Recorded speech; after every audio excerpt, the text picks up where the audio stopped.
Ladies and gentlemen, hey, hi, how you doing? Welcome back to the channel. Thank you so much for stopping by. Modern Warfare 3 Multiplayer is kicking off here, and with that, today I wanted to give you guys a handful of tips that you can utilize in-game to just optimize your experience, make yourself more efficient in-game, or arm you with knowledge that you might not have had otherwise to overall just increase and improve your experience here at launch. So as we get into everything, if you enjoy the video, if you find it helpful at all, do me a favor, drop a like on it. It does really help the channel grow. Let's aim for 1,000 likes on this one. And if you're new to the channel, every single day, I'm gonna have you covered with everything you need to know about MW3 and Warzone, so be sure to hit that subscribe button to stay up to date with the latest news, updates, everything going on. You'll find it right here. But initially, jumping right in, you're gonna notice that right away when you start off here in multiplayer, you're gonna be starting from scratch, at least on the MW3 side of things, with all the new content, weapons, operators, everything going on there, even if you ended up playing the beta. So a big question that I've seen already in the past couple of weeks leading up to launch and whatnot is, if I maxed out this gun in the beta, or if I got to level 25 or 30 in the beta,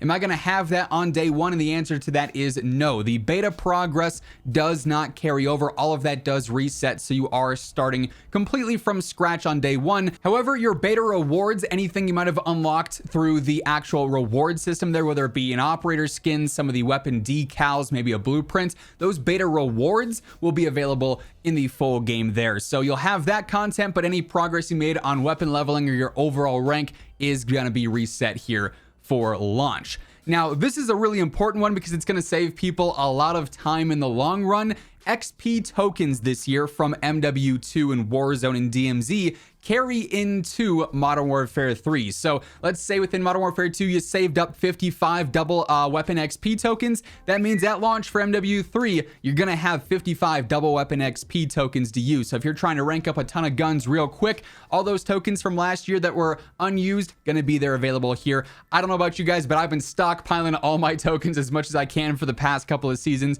to grind out launch here. That said, if you don't have many from, you know, the MW2 year throughout the battle passes and various things there are other promotions going on that offer double XP tokens. But if we're talking, you know, for free, anything that you had last year in terms of XP tokens, whether it's weapon XP, rank XP, or battle pass tokens, once that's available, those are all fully going to be accessible here in MW3, which is super convenient and definitely makes the grind and starting off here a lot easier for sure. And speaking of things carrying over from MW2 and Warzone, obviously this is the first full year with the carry forward or carryover content, all the MW2 weapons and operators and unlocked accessories being available there.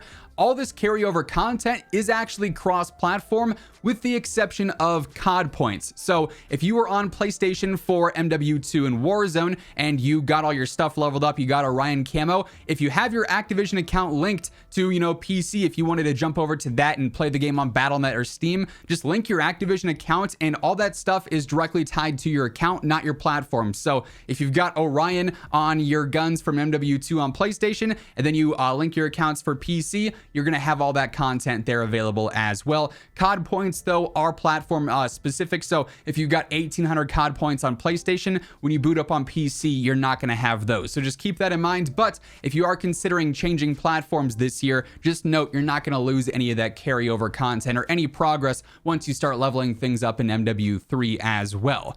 Speaking of progressing things, and we mentioned a little bit with the XP tokens, the battle pass this season. Obviously, we're going to start things off within the preseason, and then season 1 of MW3 is going to be coming in early December. But until the season 1 update happens with the Warzone integration and everything, we actually still have the season 6 battle pass active even within MW3 from MW2 and Warzone. So if you haven't finished your battle pass for season 6 by playing Modern Warfare 3 multiplayer or even zombies as well, I believe you're going to be able to actually make progress on that and earn battle pass tokens so you can go through and unlock those. So that's super convenient and not something that we've ever seen before. I know that as well is going to help out a lot of players. I know for a fact some of you have already commented it. You're like, oh, I played the MW3 beta.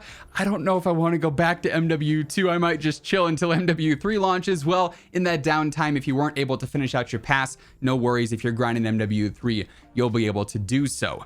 Now, once you're actually on the game, you're getting things started, there are a few things you might want to do to optimize your overall experience here. Initially, if you're a long-term grinder, if you're trying to max out all the guns, get all the camos and everything, my initial tip here is to level every single weapon you can first. So go through, knock out all the rifles, all the subs, all the LMGs, all the snipers. If you're going for those camos, those mastery camos in any mode, really leveling up every gun first and then going back and doing the camo challenges, to me, is a way to keep things feeling a little bit fresh. Plus, as you're naturally leveling up weapons, you're gonna be getting a lot of those camo challenges done just in the background as you're leveling. So some of them will already have progress, but if you're someone who just wants to be able to have weapons maxed out and ready for maybe the Warzone integration, or as any meta updates come through and you're going for those max camos, get all those weapons leveled up first. That's personally what I do every year. Knock all those out, then I go back and start on that camo grind. And when it comes to leveling weapons in specific, another big tip here,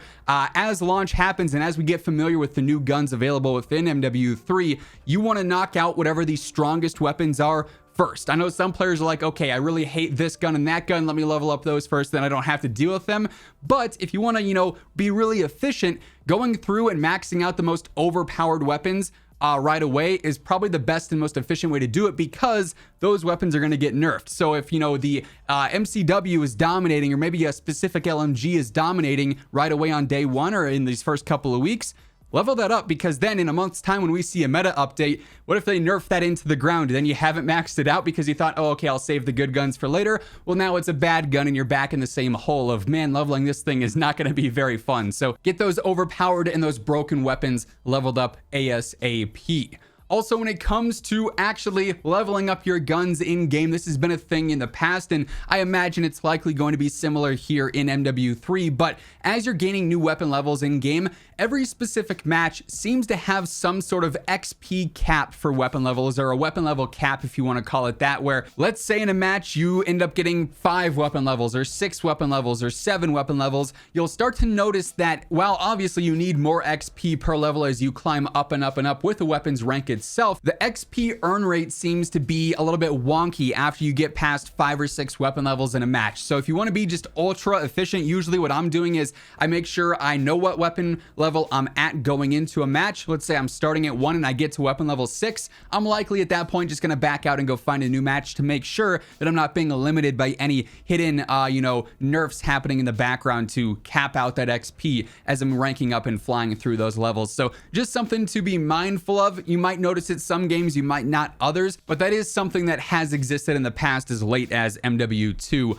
this past year. And staying on the topic of weapons for a little while longer here, like I mentioned earlier, this is the first ever time we've got the carry forward content. So all your MW2 guns are going to be available here on day one. Anything that you've maxed out in MW2 is going to be here, the camos, the attachments. And so something to take note of as you're ranking up your MW3 guns, some attachments from MW2 guns are going to be available on those MW3 guns as you rank them up and unlock those attachment categories. So if there's a certain optic that you love from MW2, you might be able to use that on your MW3 guns as you're going through. Something to take note of there if you're looking to optimize your builds a little bit and make them a little bit more your style and things that you're familiar with and comfortable with. Definitely take note of those cross-game attachments and that carryover content, because the mix and match opportunities there could be really, really beneficial given the exact weapon and attachment you're looking at. Now, I've also got a few tips I want to share about just general leveling up if you're trying to maximize your XP and be the most efficient there.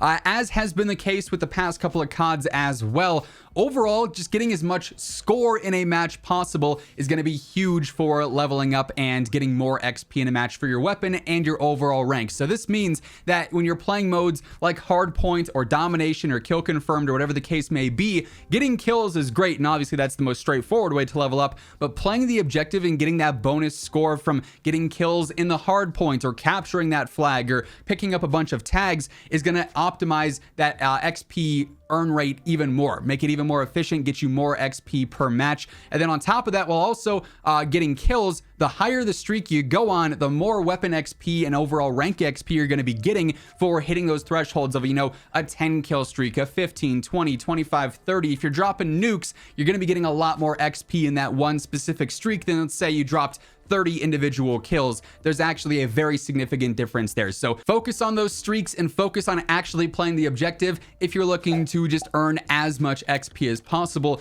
in any given match. On top of that, sort of out of a match, focus on the challenges that are available as well for various different calling card or emblem unlocks or mastery calling card stuff and whatnot. All those challenges, whether it be like throw a grenade back and get a kill with it, or capture 5 flags in domination, or whatever these obscure challenges are, those are going to get you XP as well. And in the past, you've actually been able to stack double XP and time it right. So if you complete a challenge, it does actually give you double XP on top of the challenge unlock. So if you're getting 2000 XP for getting, you know, tier 3 of a calling card challenge, all of a sudden you're getting a lot of extra bonus XP for doing something that likely is probably straightforward. You just have to focus on implementing it a little bit into your gameplay. So objective plays, streaks, and challenges are going to be huge for helping you level up your weapons and your overall rank a lot faster.